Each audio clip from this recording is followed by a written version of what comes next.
Hey guys, welcome back to our channel How To Tutorials.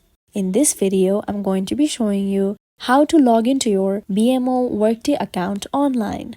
Firstly, to do so, you have to make sure that you have an account.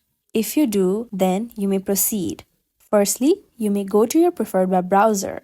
Here, I'm using Safari for now. Then, on the search box, search for bmo.wd3.myworkdayjobs.com/external and then press enter.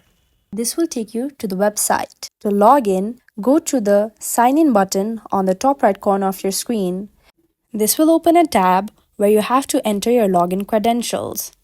However, if you don't have an account yet, you may click on the Create Account option right below the Sign In button. If you do have an account, you may type in your email address in the first text box.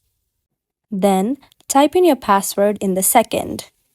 In any case, if you do not remember your password, you may click on the Forgot Your Password link on the bottom.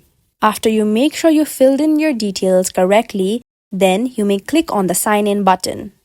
BMO Workday refers to the human resources and finance software platform used by BMO Financial Group, one of the largest banks in Canada. Workday is a cloud-based enterprise software solution that helps organizations manage various aspects of their businesses, including human resource, payroll, finance, and planning. This is how you can simply log into your BMO Workday account. If you find this video helpful, kindly like, share, and subscribe, and do not forget to leave a comment down below. Thanks for watching.